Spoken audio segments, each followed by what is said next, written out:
Celebrity world famous brain coach gym quick अपनी किताब limitless में कहते हैं कि हम लोगों को सीखने के दौरान 7 झूठों का सामना करना पड़ता है जिससे मैक्सिमम लोग सफ़र करते हैं। ये झूठ कोई और हमारे दिमाग में ठूंस देता है या फिर हम अपने आप अपने दिमाग में बिठा लेते हैं। क्या क्या है वो 7 झूठ, चलिए जानते हैं। नंबर 1, इंटेलिजेंस इज फिक्स्ड, यानी हमारी इंटेलिजेंस, बुद्धिमत्ता फिक्स्ड होती है और ये नेक्स्ट लेवल पे नहीं जा सकती। कैरल ड्वेक, जो कि स्टैनफोर्ड यूनिवर्सिटी में साइकोलॉजी के प्रोफेसर हैं, वो कहती हैं कि हमारे पास 2 तरह के माइंडसेट होते हैं। Number 1, fixed mindset. Number 2, growth mindset. Fixed mindset वालों को लगता है कि हमारा इंटेलिजेंस, टैलेंट, ये सब जन्म से ही फिक्स्ड है और ये नेक्स्ट लेवल पे नहीं जा सकता। जबकि ग्रोथ माइंडसेट वालों को लगता है कि थोड़ा सा एफर्ट, गुड टीचिंग और परसिस्टेंस के साथ इन सब चीज़ों को नेक्स्ट लेवल पे ले जाया जा सकता है। हमारा इंटेलिजेंस मेलिएबल होता है, जो डिपेंड करता है हमारी काबिलियत पर कि हम कब अपने फिक्स्ड माइंडसेट को ग्रोथ माइंडसेट में बदलें। ऑथर बताते हैं कि इंटेलिजेंस कॉम्बिनेशन है एटीट्यूड और एक्शंस का। हमारा एटीट्यूड और एक्शन जैसा होगा वैसे ही हमारी इंटेलिजेंस होगी।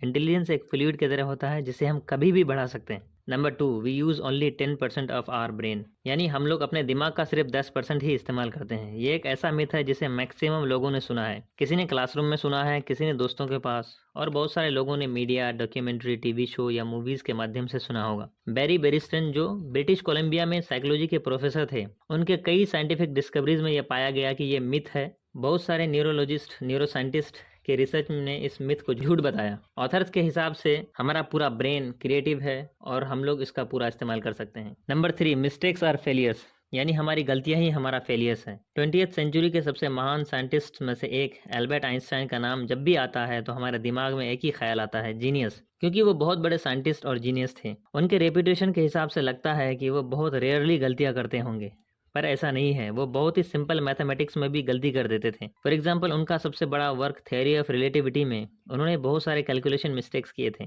उनसे अक्सर मैथमेटिक्स और फिजिक्स के कैलकुलेशन में गलती हो जाती थी, फिर भी हम उसे जीनियस के नाम से जानते हैं, ना कि उनकी गलतियों की वजह से। उनका एक फेमस कोट है, a person who never made a mistake never tried anything new, यानी एक इंसान जिसने कभी कोई गलती नहीं की, उसने कभी कुछ नया ट्राई ही नहीं किया। अनफॉर्चुनेटली आज मिस्टेक्स को लर्निंग के टूल की तरह इस्तेमाल नहीं किया जा रहा है, बल्कि इसे किसी की भी कैपेबिलिटीज को मेजर करने के लिए इस्तेमाल किया जा रहा है। हमें मिस्टेक्स को फेलियर के प्रूफ की तरह नहीं देखना चाहिए, बल्कि ये देखना चाहिए कि अगर हम फेलियर हो रहे हैं तो इसका मतलब हम कुछ नया ट्राई कर रहे हैं। नंबर 4, नॉलेज इज पावर, यानी ज्ञान ही शक्ति है, ताकत है। हम सब लोगों ने ये फ्रेज कहीं ना कहीं जरूर सुना है, पर यह पूरी सच्चाई नहीं है। आपके पास नॉलेज है, अगर आप उसका इस्तेमाल नहीं कर रहे हैं तो किसी काम का नहीं। नॉलेज सिर्फ एक पोटेंशियल पावर है। पोटेंशियल पावर मतलब स्टोर किया हुआ, जमा किया हुआ या रखा हुआ पावर। फॉर एग्जाम्पल, आप अभी जो इस वीडियो को देख रहे हैं, इसमें बहुत सारा नॉलेज है। अगर आप इसे आगे चलकर अप्लाई नहीं करेंगे तो इस नॉलेज का कोई फायदा नहीं होगा। ऑथर पावर का फॉर्मूला बताते हैं, knowledge into action is equal to power, यानी आपने जितनी भी नॉलेज हासिल की और उसे अप्लाई किया, एक्शन लिया, तब बनता है असली power. Number 5, learning new things is very difficult,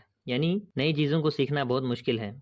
कभी कभी नई चीज़ों को सीखना मुश्किल होता है, पर किसी भी चीज़ को सीखने के कुछ मेथड्स होते हैं, प्रोसेसेस होते हैं, जिन्हें हम अगर जान लें तो हमें किसी भी नई चीज़ को सीखने में दिक्कत नहीं होगी।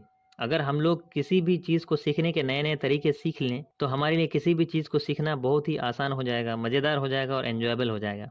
Number 6, criticism of other people matters, यानी किसी दूसरे लोगों की आलोचना हमारे लिए मायने रखती है। इस धरती पर किसी भी चीज़ को सबसे जल्दी बच्चे सीखते हैं, क्योंकि वो किसी की भी परवाह नहीं करते कि कोई उनके बारे में क्या बोलता है। बच्चे चलने के दौरान अगर 300 बार गिरते हैं तो 300 बार उठते हैं, फिर भी वो शर्मिंदगी महसूस नहीं करते। वो बस एक ही बात जानते हैं कि मुझे चलना है। और वहीं बड़े होने के बाद कुछ सीखने के दौरान या कोई काम करने के दौरान किसी ने भी टोक दिया या मजाक उड़ा दिया तो वो शर्मिंदगी के कारण उस काम को करना बंद कर देते हैं। ऑथर कहते हैं कि लिमिटलेस या अनस्टॉपेबल बनने का एक ही तरीका है कि आप ये परवाह करना छोड़ दो कि लोग मेरे बारे में क्या बोलेंगे, क्या सोचेंगे। नंबर 7, जीनियस इज बॉर्न, यानी व्यक्ति पैदाइशी बुद्धिमान होता है। हम लोगों को ये लगता है कि इस दुनिया में जितने भी जीनियसेस थे और हैं, सभी पैदाइशी थे, पर ऐसा नहीं है। जीनियस कोई भी बन सकता है और किसी भी फील्ड में बन सकता है, डीप प्रैक्टिस के साथ। अगर हम लोग भी किसी भी फील्ड में खूब प्रैक्टिस कर लें तो हम लोग भी जीनियस बन सकते हैं। आज के लिए इतना ही। वीडियो कैसा लगा कमेंट में ज़रूर बताएं। प्लीज़ वीडियो को शेयर करें, चैनल जरूर सब्सक्राइब करें। Thank you so much.